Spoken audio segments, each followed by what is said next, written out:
बिस्मिल्लाहिर्रहमानिर्रहीम। मैं हूं राजा शुजात और आप देख रहे हैं राजा शुजात यूट्यूब चैनल और फेसबुक पेज। आज की वीडियो में बात करेंगे पाकिस्तान में बदलते हुए ट्रेंड्स के हवाले से, और इन ट्रेंड्स में हम पॉलिटिकल भी देखेंगे, कल्चर भी देखेंगे ओवरऑल पाकिस्तान के सारे ट्रेंड्स को जो हमने दुनिया में सेट पैटर्न थे उनसे हम कैसे उलट हो गए, हमने कैसे चीज़ों को बदल दिया, ये सारी चीज़ें इस वीडियो में डिटेल से आपके साथ शेयर करूंगा। और आपसे गुजारिश है कि अगर आपने हमारे चैनल को सब्सक्राइब नहीं किया तो उसको ज़रूर सब्सक्राइब करें, फेसबुक पेज को लाइक करें और टिकटॉक को फॉलो ज़रूर करें। अब अगर आप डिटेल में देखें और थोड़ा सा आपने सोचना है इस सारे पॉइंट, ये जो वीडियो हम आज आपके सामने पेश कर रहे हैं ये बेसिकली एक थिंकिंग वीडियो है कि हम थोड़ा सा 1 मिनट अपने माइंड को रोकें और पास करें और सोचें कि हम क्या कर रहे हैं। फर्ज करें पॉलिटिकल पॉइंट ऑफ व्यू से आप देखें कि इमरान खान पाकिस्तान के अंदर आपने प्रूव कर दिया कि वो मुल्क दुश्मन है। इमरान खान हमने पाकिस्तान में ये प्रूव कर दिया कि वो चोर है। इमरान खान के बारे में हमने ये प्रूव कर दिया, यानी हम एज अ कोशिश में लगे हुए हैं। ट्रेंड्स की बात बाद में बनेगी, लेकिन हमारे यहाँ एक ज़बरदस्ती कोशिश की जा रही है कि इमरान खान जो है उसको हम एक क्रिमिनल, चोर और उसको लुटेरा साबित करें। और उसके मुकाबले में जो दूसरी मतलब आसिफ जरदारी साहब हैं, मियां मोहम्मद नवाज शरीफ साहब हैं, उन सब को हमारी ये प्लानिंग है कि वो बिल्कुल जो है ना अमीर उल मोमिनीन है, साफ सुथरे है, कोई उनके ऊपर किसी किस्म की कोई प्रॉब्लम नहीं है।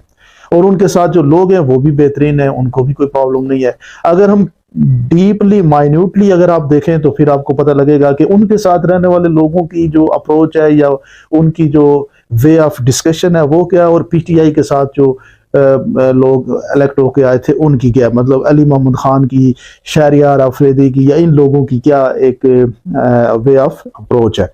और जो पीटीआई छोड़ के चले गए वो तब चलो एक और साइड पे गए। हमने पॉलिटिक्स को जो है वो ऊपर लेके जाने के बजाय डिक्लाइन की तरफ लेके आ गए। पॉलिटिकल कानून जो थे मुल्क के अंदर, फ्री एंड फेयर का हमने कंसेप्ट ये बना लिया कि बिल्कुल कंट्रोल करके अपनी मर्जी से चलाएंगे और उसी को कहेंगे फ्री एंड फेयर। यानी कंट्रोल्ड और अपनी मर्जी से और जबरदस्ती का काम करेंगे और उसको फिर कहेंगे कि कानून के मुताबिक हो गया जी। और आपको जबरदस्ती कहा जाएगा कि ये कानून के मुताबिक हो गया, आपको कोई उसके ऊपर ऑब्जेक्शन करने का सवाल ही पैदा नहीं होता। ये कहना है कि पीटीआई के लोगों को हमने दबोचना है, उनको जाके नॉमिनेशन पेपर भी साइन नहीं करना, अपना प्रेजेंट करने देना, इलेक्शन लड़ने ही नहीं देना, और फिर कहें कि हम फ्री एंड फेयर और आजादाना इलेक्शन करा रहे हैं। पीटीआई के लोगों को गिरबानों से पकड़ के घसीट के उनके कागज लेने हैं और उनको जमा ही नहीं करने देना इलेक्शन कमीशन में। हम ये कहेंगे कि हमने दुनिया के लिए, डेमोक्रेटिक कंट्रीज के लिए हमने एक मिसाल काम की कि पाकिस्तान के अंदर अब डेमोक्रेसी है। ये तो हमारा पॉलिटिकल पॉइंट ऑफ व्यू से हम बिल्कुल नीचे की तरफ जा रहे हैं। कल्चरल पॉइंट ऑफ व्यू से मैं सोच रहा था कि चाहत फतेह अली खान और नुसरत फतेह अली खान, आप सोचे ना कि हमने कितना जबरदस्त सफर तय किया है। एक दौर होता था जब नुसरत फतेह अली खान, गुलाम अली खान, मोहम्मद रफ़ी, नूर जहां और बेशुमार टैलेंटेड लोग थे, और आज, और उनको भी उस वक्त कोई इतनी ज्यादा अहमियत नहीं देते थे, लोग ना सुनते थे।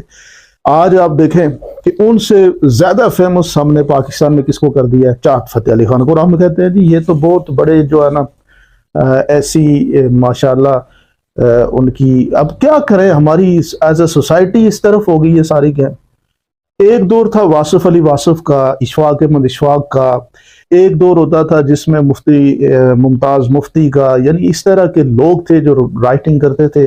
और आज हम कहाँ पे चले गए, आपके सामने है कि कोई कहानी राइटर है ही नहीं।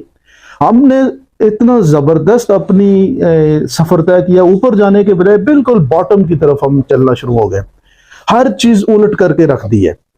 आप फेमस जो लोग होते हैं उनकी पोजीशन देख लें, जो टिकटॉक के अंदर आपने देखा होगा कि किस लेवल की हमने लोगों को फेमस करना शुरू कर दिया और उनकी किसको हम देखना शुरू हो गए। यानी हर चीज में हम आहिस्ता आहिस्ता नीचे की तरफ डिक्लाइन होते जा रहे हैं, और इसका इम्पैक्ट एज अ कंट्री हमारी जो है इकदार पे पड़ता है।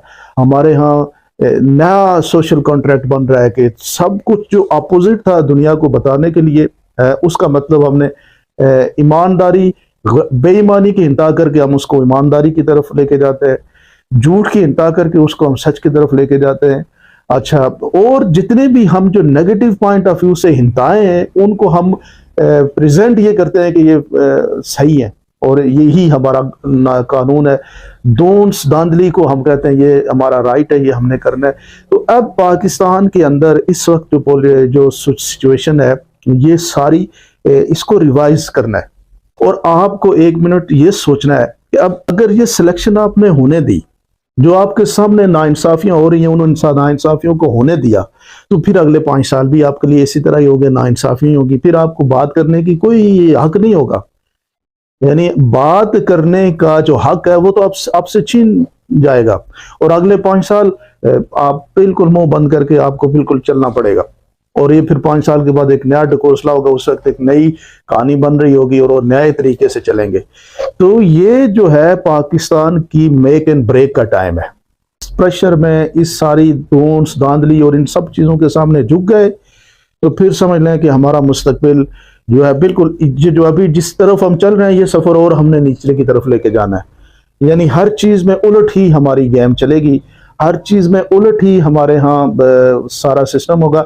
آپ دیکھیں کہ ٹک ٹاک لائیو کے اندر جو لوگ گفتگو کرتے ہیں، مطلب جن لوگوں کی وہ جو لائیو آتی ہے آپ کو نظر آتی ہے اور ان میں ملینز کے ویوز آتے ہیں، اور اس کے اندر کیا ہوتا ہے کہ ایک ولگورٹی کی یعنی فحاشی کی انتہا ہوتی ہے، اور یہ ہمارے ہاں دیکھا جاتا ہے۔ وہ فیمس ہوتے ہیں اور لڑکیاں ہیں وہ خود کو ایکسپوز کر رہی ہیں، وہ اس بنیاد پہ پیسے کمانے کی کوشش کرتی ہیں اور پیسے کما بھی رہی ہیں کیونکہ لوگ ان کو دیکھ رہے ہیں۔ جو لائف پہ جاتا ہے فیمس وہ ہوتا ہے جو جتنی زیادہ ولگر اور گندی اور تھرڈ کلاس قسم کی گفتگو کرے گا وہ اتنا زیادہ اس کو سپورٹ ملے گی، پبلک اس کو واچ کرے گی۔ یعنی ہر طرح سے تنزلی کی طرف ہم نے سفر شروع کیا ہوا ہے، اور یہاں پہ کم از کم تھوڑا سا ری تھنک کریں، سوچیں کہ یہ سفر ٹھیک نہیں ہے، یہ نیچلے کی طرف انتہا کی طرف جا رہے ہیں۔ ہمیں تھوڑا اوپر جانا چاہیے، ہمیں دنیا کا مقابلہ کرنا چاہیے اور اس مقابلے میں ایز اے ریزیلینٹ قوم کے طور پہ آگے بڑھنا چاہیے۔ اگر یہی ہمارا ایٹیٹیوڈ رہا کہ ہم اس لائن پہ چلنا شروع ہو گئے تو پھر مستقبل جو ہے وہ آج جتنا پریشان کن ہے اس سے اور پریشان کن ہوگا۔ آپ کیا سمجھتے ہیں؟